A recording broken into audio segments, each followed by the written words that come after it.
The signal came through space like a scream in the dark, carrying the desperation of an entire civilization across the vast emptiness between stars. Commander Tala pressed her six-fingered hands against the cold metal console of her dying ship, watching the green lights that represented her homeworld fade one by one on the tactical display, each vanishing light marking another planet consumed by the monsters that had come from the void between galaxies. The Volani had been a peaceful people for over 3,000 years, their 12 worlds connected by trade routes that carried art and music instead of weapons. Their cities built from living crystal that grew toward twin suns like flowers reaching for light. But now those same cities lay in ruins, their crystal spires broken and blackened by the acid touch of creatures that devoured everything they encountered.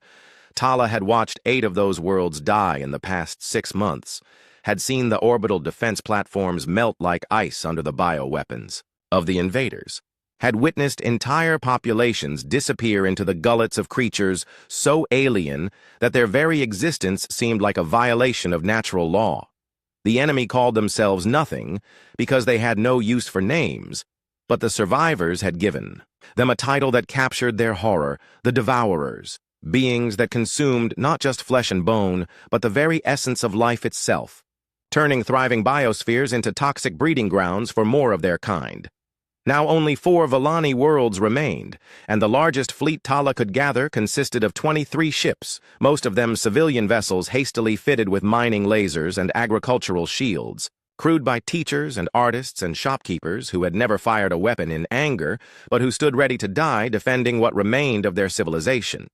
The communications array on her flagship hummed to life as she began recording the message that would either save her people or serve as their final testament to a galaxy that might not care enough to listen. "This is Commander Tala of the Volani Defense Fleet, broadcasting on all emergency frequencies," she began, her voice steady despite the tremor in her hands. "Our worlds are dying and our people face extinction at the hands of an enemy unlike anything we have encountered in our history of peaceful contact with other species." She paused, watching through the viewport as another of her ships buckled. Under the weight of its improvised armor, the civilian vessel never designed for the stress of military operations, but pushed into service because there was nothing else left. "The creatures we call Devourers have consumed 8 of our 12 worlds, turning living planets into hellscapes of acid and decay," Tala continued, uploading tactical data and biological scans along with her words, hoping that somewhere in the galaxy there existed a species with both the power and the will to stand. "Against this threat, we estimate 4 billion of our people have died in the past 6 months. With survivors scattered across refugee ships and the few worlds that still resist the invasion, but our defenses weaken with each passing day and we calculate complete extinction within 3 standard months unless military assistance arrives." The message went out on subspace channels that reached across hundreds of star systems, carried by quantum entanglement transmitters that would deliver her plea to every advanced civilization within 1,000 light-years. But Tala held little hope for a response that would make any difference. The galaxy was vast and full of species that prioritized their own survival above the fate of distant worlds. And those few civilizations with the military power to challenge the Devourers had already made it clear that intervention would bring retaliation upon their own people. Meanwhile, billions of light-years away on a blue-green world that most galactic species considered uninhabitable, Captain Hyunwoo Kim sat in the communications center of Terran Defense Command, monitoring the endless stream of data that flowed through space from thousands of different sources. Earth had been part of the galactic community for only 50 years, ever since human scientists had finally cracked the mathematical principles behind faster-than-light travel and built their first crude hyperspace engines. But in that short time, humanity had gained a reputation that made other species nervous. They called humans Deathworlders, beings who had evolved on a planet so hostile that most aliens needed environmental suits just to survive in what humans considered a pleasant spring day, and the few diplomatic contacts between Earth and other civilizations had done little to dispel the image of humans as dangerous primitives who solved problems through violence. Hyunwoo had been monitoring galactic communications for 3 years, learning the languages and customs of dozens of different species while watching for any threats that might eventually reach Earth. But the message from the Volani fleet was different from the usual mix of trade negotiations and territorial disputes that filled the airwaves. The biological scans that accompanied Tala's plea showed creatures that violated every principle of evolutionary biology that human scientists understood. Organisms that seemed designed purely for destruction and consumption with no apparent need for the balance that kept natural ecosystems stable. Within minutes of receiving the transmission, Hyunwoo was walking through the corridors of the underground complex that housed Terran Defense Command, carrying a datapad loaded with everything the Volani had shared about their dying civilization and the monsters that threatened to destroy it. Admiral Sora Park listened to the recording in silence, her dark eyes fixed on the holographic display that showed the steady progression of the Devourer fleet across Volani space, each conquered world marked in red against the star charts that had once shown a thriving interstellar community. "How long since first contact?" Sora asked, her voice carrying the calm authority that had made her the youngest admiral in Terran naval history at the age of 42. "The Volani have been transmitting for 18 hours, Hyunwoo replied, pulling up response logs from other galactic civilizations. So far, 37 species have acknowledged receipt of the message, and 14 have sent formal regrets, explaining why they cannot provide military assistance. The reasons were always the same. The Devourers were too dangerous. Intervention would provoke retaliation. Military resources were needed to defend home territories. The cost in lives and ships would be too high for people who were strangers and aliens." Sora studied the tactical data with the analytical mind that had served her well during humanity's bloody expansion to the outer planets, where Earth's children had learned to fight wars in environments that would kill most galactic species instantly. "What do we know about Devourer capabilities?" she asked, scrolling through biological analyses that painted a picture of creatures perfectly adapted for interstellar warfare. "Their ships are grown rather than built," Hyunwoo explained, highlighting sections of the Volani data. "Living vessels that can repair damage and adapt their weapon systems based on enemy responses, but they seem to have trouble with certain rare mineral compounds that are common in Earth's geology." The Admiral's expression changed as she absorbed the implications of that single detail, understanding immediately what the Volani and their would-be allies had missed in their analysis of the Devourer threat. "Schedule an emergency session of the High Council," Sora ordered, already planning the arguments she would need to convince Earth's leaders to commit their military forces to a war on the other side of the galaxy. 6 hours later, the most powerful humans on Earth gathered in the secure conference room deep beneath the Swiss mountains, their faces illuminated by holographic displays that showed the dying Volani worlds and the creatures responsible for their destruction. The debate lasted less than 20 minutes because the decision had already been made. The moment humanity learned that innocent people were dying and no one else was willing to help them, Earth would answer the call. The largest human fleet ever assembled began taking shape in Earth's orbital shipyards within hours of the High Council's decision, as Admiral Sora Park activated emergency protocols that had been designed for the defense of humanity's home system, but would now carry Earth's children across the galaxy to fight for strangers. 12 Dreadnought-class vessels formed the core of the expeditionary force, each one a kilometer of reinforced titanium and advanced weaponry that represented the pinnacle of human engineering. Their hulls scarred from the colonial wars that had taught humanity how to fight in the vacuum of space, where mistakes meant death for entire crews. 40 destroyers and 200 support ships completed the fleet, carrying everything from medical supplies to manufacturing equipment because the nearest human outpost lay 8 months behind them, and resupply would be impossible once they entered Volani space.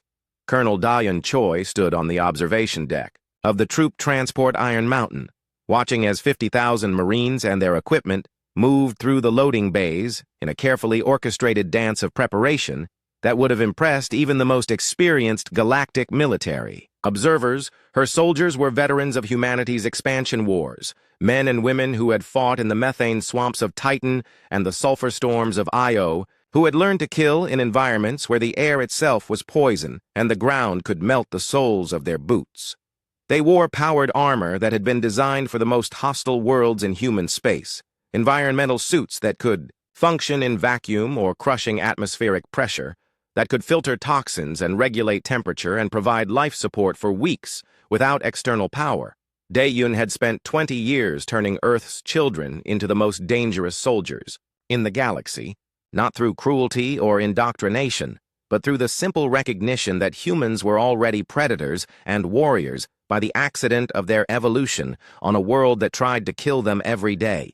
The enemy they would face had never encountered anything like humanity, because most species in the galaxy had evolved on gentle worlds where cooperation and peaceful coexistence were survival traits. But humans came from a planet where everything wanted to eat them, and only the strongest and most adaptable had survived to reach the stars. Commander Tala experienced her first real contact with human military culture when she was brought aboard the flagship Terra's Wrath, the largest and most powerful warship in the expeditionary fleet, and found herself surrounded by beings who seemed impossible according to everything she knew about biology and physics. The human soldiers moved through their ship with casual confidence. Despite gravitational fields that would have crushed her bones, breathing an atmospheric mixture that registered as mild poison on her environmental sensors, discussing combat tactics with a matter-of-fact brutality that made her species' most violent historical period seem like a children's game. "They train in conditions that would hospitalize our people," she reported to the few surviving members of the Villani High Command through encrypted channels, watching through the transparent aluminum windows as human Marines practiced combat maneuvers in a chamber filled with acid mist and electrical discharges. "Their food would kill us within hours, and they consider it a normal meal," she continued, having watched a human soldier consume what appeared to be concentrated plant toxins mixed with fermented organic compounds while complaining that the flavor was too mild. "They discuss warfare as casually as we might talk about art or music, and their tactical doctrines assume casualty rates that would end any conflict in our space through sheer loss of personnel." But despite her fear of these alien warriors, Tala found herself beginning to understand why humanity had answered her people's call when no one else would, because she saw in their eyes the same determination that had driven her to broadcast that desperate message across the galaxy. Captain Jae-hyun Lee worked in the xenobiology labs deep within the flagship's hull, studying the biological samples that Villani refugees had provided while the fleet traveled through hyperspace toward its destination. His analytical mind focused on finding weaknesses in creatures that seemed perfectly designed for destruction. Devourer specimens defied classification according to any earthly taxonomy, appearing to be part plant and part animal and part machine, with cellular structures that could adapt to almost any environment and metabolic processes that allowed them to consume virtually any organic matter. But as Jae-hyun ran test after test on tissue samples that had been preserved in temporal stasis fields, he began to notice subtle patterns in their biochemistry that suggested vulnerabilities no one had previously identified. "They cannot process certain rare Earth elements," he reported to Admiral Sora Park during one of the daily briefings that kept the fleet's command structure informed of new developments, specifically compounds that are abundant in Earth's geology, but rare in most galactic environments. The implications were staggering because it meant that humanity's harsh homeworld had provided them with not just physical and mental advantages over their enemies, but also access to materials that could serve as weapons against creatures that seemed otherwise invulnerable. "Our planet's geology includes natural deposits of elements that are toxic to devourer biology," Jae-hyun continued, uploading his findings to the fleet's tactical computers where weapons specialists immediately began developing new ammunition types and chemical warfare systems. "We can manufacture compounds that will disrupt their cellular regeneration and prevent them from adapting to our attack methods, essentially poisoning them with materials that are harmless to most carbon-based life forms."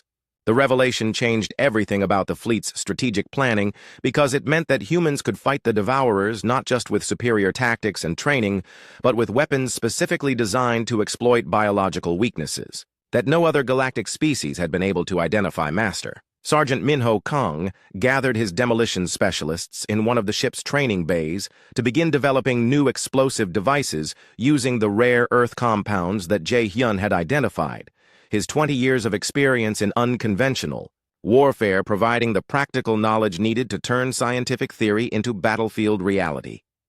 "We're going to poison the bastards," he explained to his team with the grim satisfaction of a soldier who had finally found a way to hurt an enemy that seemed invincible. Load every shell and grenade and missile with compounds that will turn their own biology against them, Lieutenant. Yunji Seo spent her time in the flight simulators, learning everything the Villani could teach her about Devourer ship designs and movement patterns, while adapting human fighter tactics to exploit weaknesses in enemy formations. Her squadron consisted of the most experienced combat pilots in the Terran Navy, men and women who had learned to fly in the gravitational anomalies around Jupiter and the electromagnetic storms of Saturn's rings, who could handle acceleration forces that would liquefy most galactic species. Their bioships are fast and adaptive, she reported after reviewing hundreds of hours of combat footage, but they follow predictable patterns based on hive mind coordination that we can disrupt with unpredictable human tactics. The journey to Villani space took 3 weeks through hyperspace, and during that time, the human fleet transformed itself from a collection of individual ships into a unified war machine, capable of bringing Earth's unique brand of violence to bear against enemies who had never faced anything like it. Tala watched the transformation with growing amazement and terror, understanding for the first time why other galactic species referred to humans as Deathworlders, because she was witnessing the mobilization of a civilization that had learned to thrive in conditions that would destroy most forms of life. When the fleet finally dropped out of hyperspace at the edge of Villani space, they found a star system, under siege by creatures from humanity's worst nightmares. But the humans who emerged from their ships to face those monsters were nightmares themselves, evolved by billions of years of survival on a world that had tried to kill them every day, and had only made them stronger. The Terran fleet emerged from hyperspace to find SciFiPrime dying under the assault of creatures that seemed to have crawled out of some cosmic nightmare, their massive bioships wrapped around the planet like parasites feeding on a dying host, while smaller organisms swarmed through the atmosphere, converting breathable air into the toxic soup that sustained. Devourer Reproduction Admiral Sora Park stood on the bridge of Terra's Wrath and watched the tactical displays paint a picture of systematic planetary consumption that violated every principle of warfare she had learned during humanity's colonial expansion. Because the Devourers were not trying to conquer territory or resources, but simply to transform living worlds into breeding grounds for more of their kind. Enemy fleet consists of 7 capital bioships and approximately 300 smaller vessels, reported the tactical officer, his voice steady despite the alien horror displayed on the main screen. They appear to be in the process of atmospheric conversion with an estimated 72 hours until the planet becomes uninhabitable for Villani physiology. The surviving Villani defense fleet hung in desperate formation around their homeworld. 23 ships filled with refugees and crewed by civilians who had never expected to die in battle, their agricultural lasers and mining equipment no match for creatures that could regenerate damage faster than conventional weapons could inflict it. All ships prepare for immediate assault, Sora ordered, her command transmitted simultaneously to every vessel in the human fleet. We go in fast and hard before they can adapt to our presence.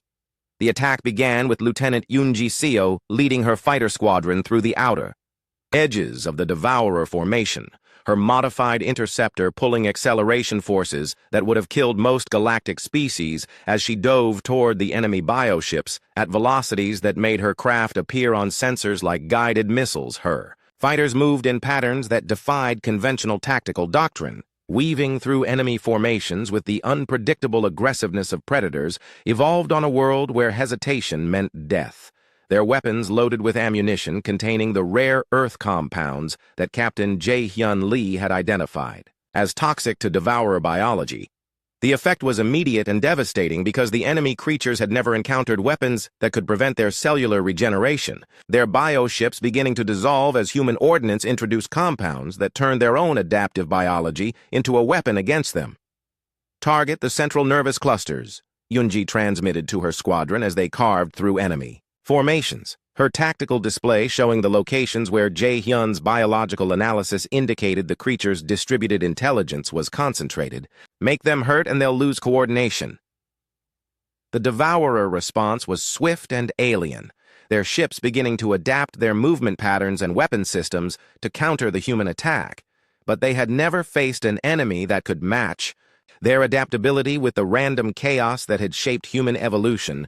Colonel Da-Yoon Choi launched her assault forces toward the planet's surface in drop pods that crashed through the toxic atmosphere like meteorites, their heat shields glowing white-hot as they punched through layers of acid clouds and biological contamination that would have been instantly lethal to most galactic species.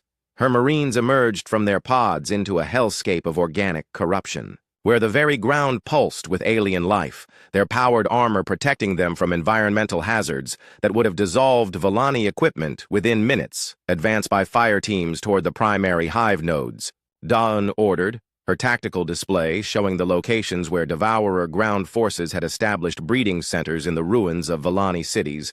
Use the new ammunition and watch for adaptive responses. The battle that followed showcased humanity's unique approach to ground warfare, as her soldiers moved through terrain that shifted and writhed beneath their feet, with the casual efficiency of predators who had learned to hunt in environments where the landscape itself was an enemy. Master Sergeant Minho Kang led a demolitions team through the twisted remains of what had once been SciFiPrime's capital city, carrying improvised explosives loaded with concentrated rare earth compounds toward the massive organic structure that served as the local hive coordination center. His team moved with the patient determination of professionals who had learned their trade in the asteroid mines of the outer system, where a single mistake with explosives could decompress an entire facility and kill thousands of workers.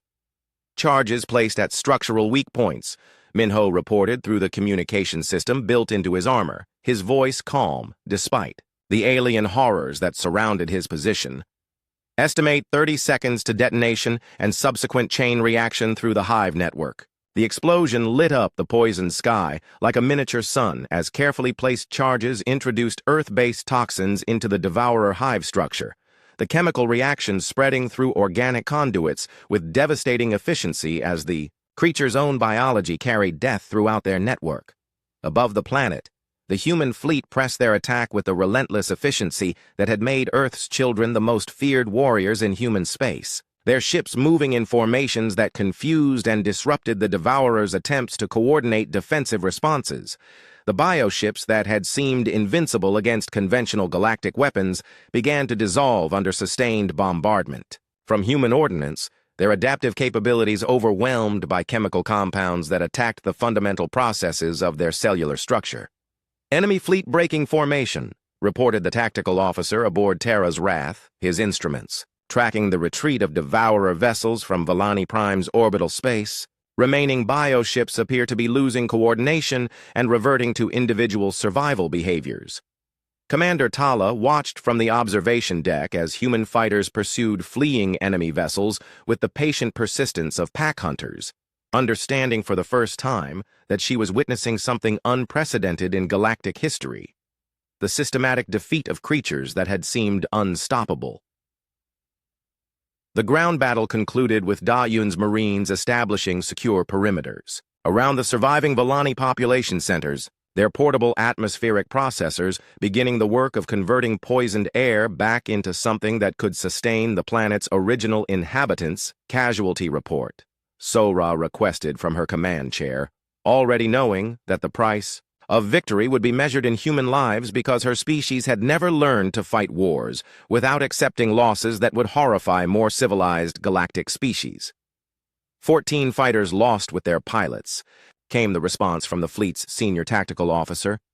Ground forces report 37 killed and 115 wounded, all within acceptable parameters for this type of operation. The numbers would have ended any military operation in Volani space due to unacceptable losses, but humans had learned to measure victory not by lives preserved, but by objectives achieved and enemies destroyed. Within 6 hours of the battle's conclusion, human engineering teams were working alongside Volani survivors to begin the long process of planetary restoration, their portable fabrication units producing equipment designed to neutralize the remaining biological contamination. "Your people saved our world," Tala told Admiral Sora Park during the post-battle briefing, her 6-fingered hands trembling as She tried to express gratitude for something that went beyond normal diplomatic protocols. "We saved one world," Sora replied, her dark eyes already focused on the tactical displays that showed the locations of other Devourer fleets throughout Villani space. "But the war is just beginning." The message she sent back to Earth was brief and direct. Humanity had proven that the Devourers could be defeated, but only through the application of violence and weapons technology that no other galactic species possessed or would be willing to use. The galaxy's most dangerous children had answered the call for aid and demonstrated that sometimes the only response to absolute evil was absolute force, applied by beings who had learned to thrive in hell. Captain Jae-hyun Lee stood in the xenobiology laboratory aboard Terra's Wrath, surrounded by data streams that painted an increasingly disturbing picture of devourer biology and behavior patterns, his analytical mind working to decode the strategic implications of creatures that operated according to principles no Earth scientist had ever encountered. The tissue samples recovered from destroyed bioships revealed a distributed intelligence network that connected every devourer organism across interstellar distances, a hive consciousness that coordinated attacks and shared tactical information faster than light-speed communication should have allowed. "They're not just a species," Jae-hyun reported to Admiral Sora Park during the daily briefing that kept the fleet's command structure informed of new developments.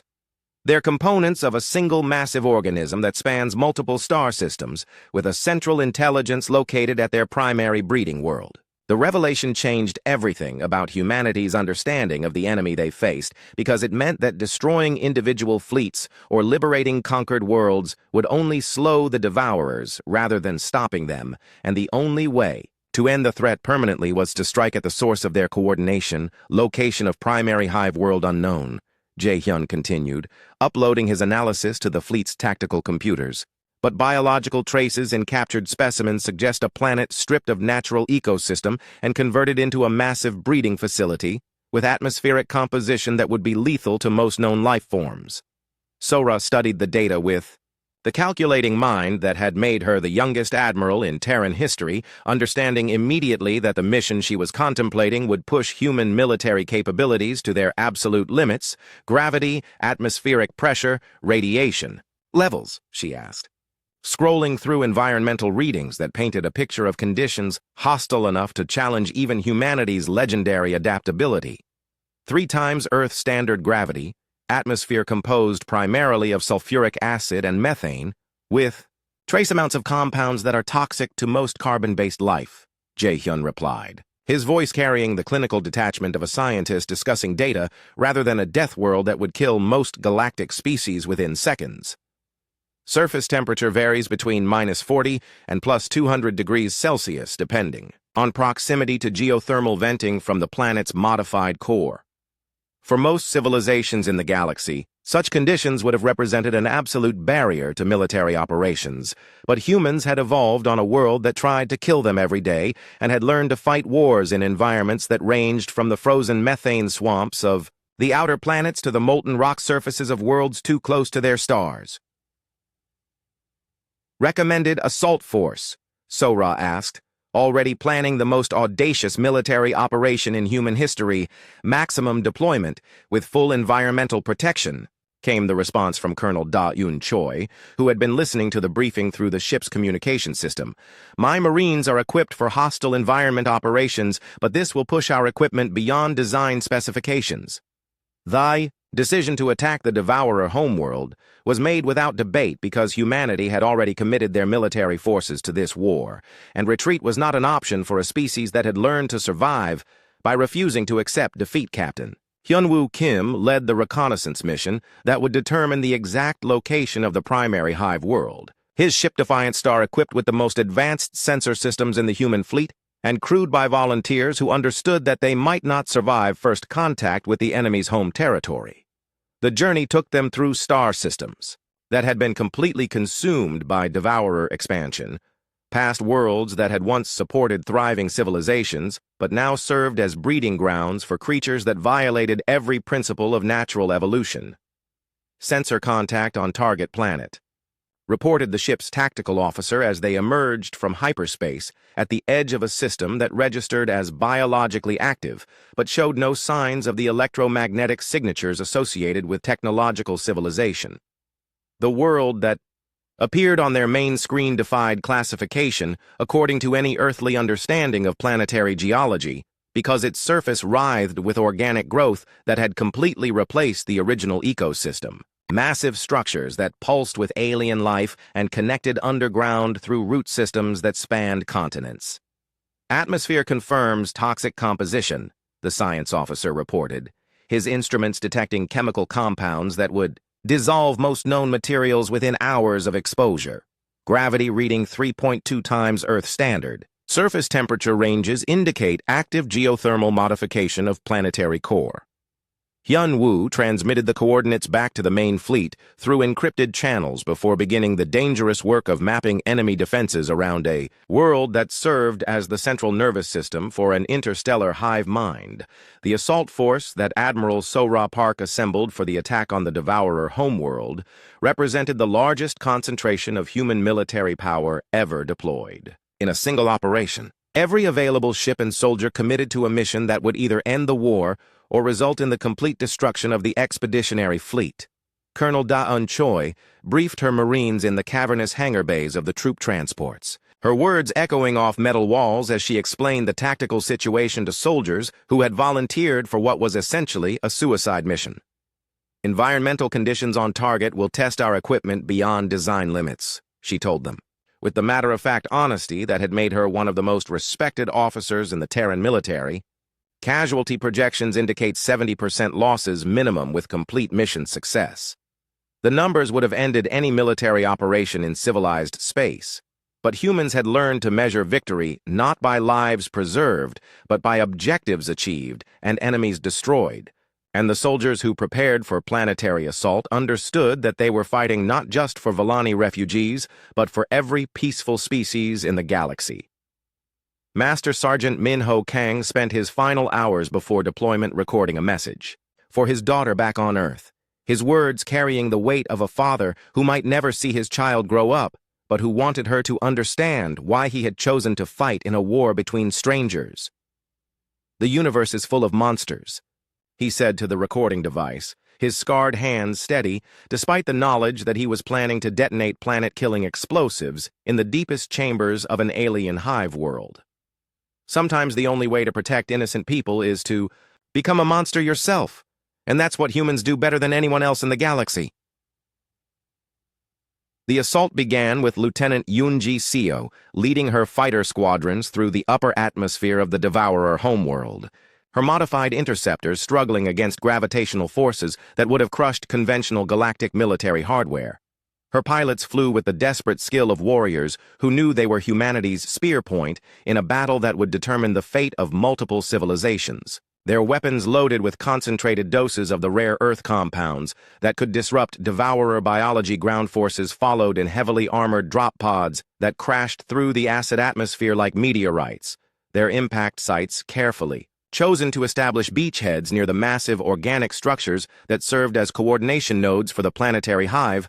Minda-Yoon led the primary assault team toward the deepest accessible hive chamber, her soldiers advancing through terrain that shifted and attacked them with autonomous defense systems grown from living tissue, their powered armor providing barely adequate protection against environmental hazards that would have been instantly lethal to unprotected humans. Penetration depth 2 kilometers and counting, she reported through communication systems that struggled to function in the electromagnetic chaos generated by the planet's modified biosphere, encountering increasing resistance as we approach primary coordination chambers.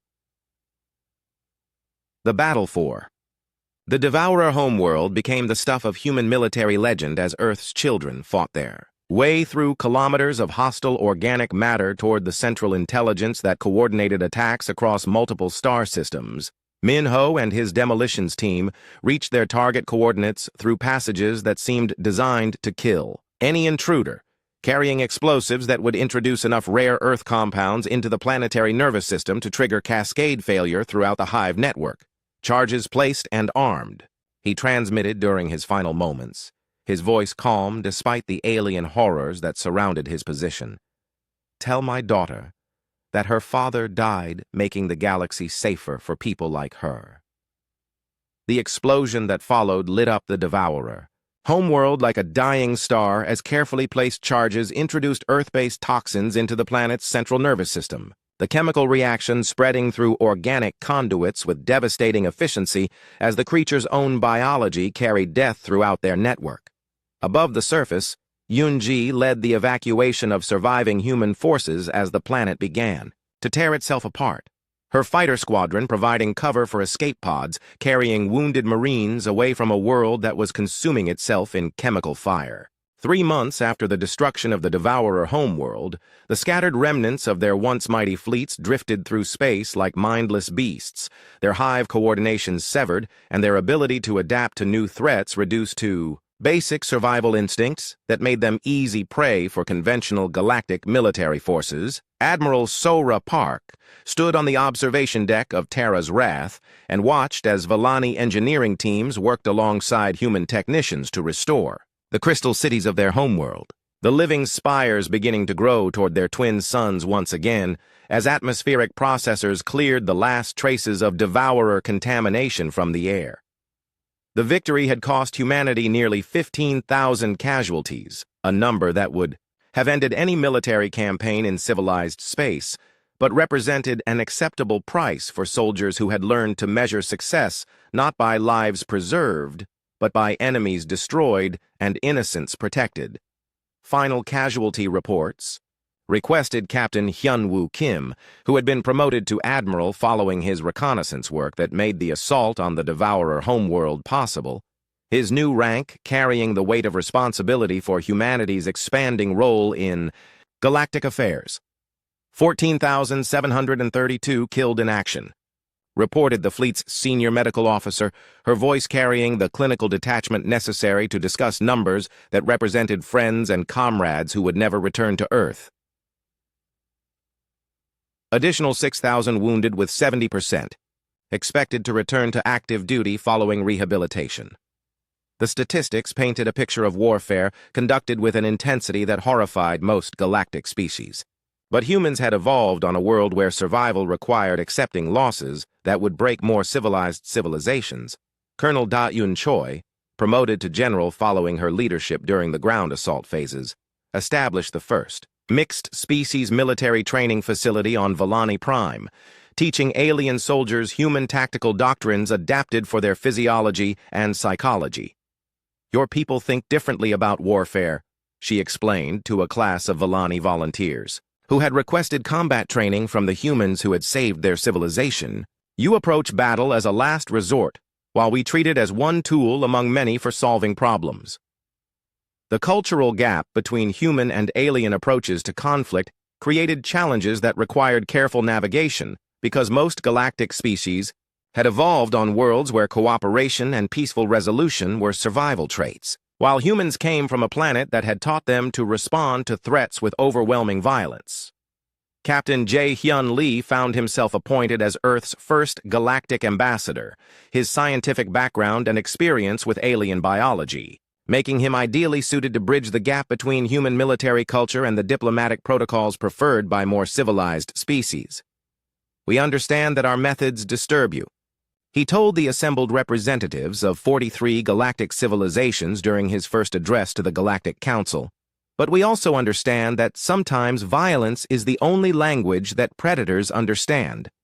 The response to humanity's intervention in the Devourer crisis had been mixed among galactic species, with some grateful for their salvation and others terrified by the implications of sharing the galaxy with beings capable of such focused, destructive capability. Lieutenant Eunji Seo, now promoted to commander, established the Terran Naval Academy's first alien exchange program, teaching non-human pilots modified versions of human fighter tactics while learning from their experiences with different approaches to space combat, flying. "With humans requires accepting acceleration forces that would kill most species," she explained to her first class of alien students. "Their environmental suits struggling to cope with gravitational stresses that human pilots considered routine. But if you can survive our training methods, you'll be able to outfly any enemy in the galaxy, because we'll teach you to use your ship." as a weapon rather than just a platform for weapons. The program attracted volunteers from across galactic civilization because word had spread about human combat effectiveness, and military leaders wanted their pilots trained by the species that had defeated an enemy. Everyone else considered invincible. Master Sergeant Minho Kang was posthumously awarded the highest honors that both humanity and the Volani Confederation could bestow, his sacrifice during the assault on the Devourer homeworld becoming legendary among the species he had died to protect. His daughter received the decorations during a ceremony on Earth, her young face solemn as she accepted recognition for a father who had chosen to die far from home so that strangers might live in peace. "He told me the universe was full of monsters," she said during her brief speech to the assembled dignitaries. "But he never said that sometimes the monsters fight for the good guys." The Galactic Council's decision to grant humanity a permanent seat among the major powers represented unprecedented recognition for a species that had achieved faster-than-light travel only 50 years earlier. But the Devourer crisis had demonstrated that military capability mattered more than diplomatic tradition when survival was at stake. "We grant this recognition not because of your technological achievements or cultural contributions," announced the Council's senior representative during the formal ceremony, "but because you alone answered our call when we faced extinction." Admiral Sora Park accepted the honor on behalf of Earth and all human colonies, her words carefully chosen to reassure alien species while making clear that humanity would continue to respond to threats against innocent civilizations. "We do not seek to dominate or control," she told the assembled delegates, "but we will not stand idle while predators destroy peaceful peoples, regardless of species or location." The establishment of the Terran Protection Service represented humanity's formal commitment to defending vulnerable galactic civilizations, a volunteer force of ships and soldiers dedicated to responding to threats that conventional military forces could not handle. Admiral Hyun-Woo Kim commanded the new organization from a mobile headquarters that could deploy anywhere in the galaxy. Within weeks, his staff consisting of humans and aliens working together to coordinate rapid response to emerging crises. "We're not the galaxy's police force," he explained to reporters during the service's first press conference. "We're the people you call when the police can't handle the problem." Commander Tala, representing the grateful Volani Confederation, delivered a speech to the Galactic Council that became one of the most famous addresses in diplomatic history, her words capturing the complex relationship between humanity and the species they had chosen to protect. "We sent a call for aid across the galaxy and received responses from many civilizations expressing sympathy and regret," she began, her six-fingered hand steady as she addressed beings from dozens of different worlds. But only one species answered with action rather than words. Only one civilization was willing to risk their children's lives for strangers they had never met. She paused, looking directly at the human delegation before continuing with words that would be remembered for generations. "We called for help, and the universe sent us its most dangerous children. Beings evolved on a world so hostile that most of us require environmental suits just to survive in their natural habitat." The silence in the council chamber was absolute as she delivered her conclusion. They came not as conquerors seeking territory or resources, but as guardians willing to die for people they barely understood, and we are forever in their debt. The aftermath of the Devourer War established humanity's reputation as the galaxy's protectors, feared by potential aggressors but welcomed by peaceful species who understood that when darkness threatened civilization, the Deathworlders would answer. The Call Earth's children had found their place among the stars not as explorers or traders or diplomats, but as the apex predators who stood ready to fight monsters so that others could live in peace. Their willingness to sacrifice for strangers, making them simultaneously the most dangerous and most trusted species in galactic civilization. The universe was vast and full of wonders, but it was also home to nightmares that could only be defeated by beings who had learned to thrive in hell. And humanity had proven that sometimes the only response to absolute evil was absolute force applied by warriors who refused to accept defeat.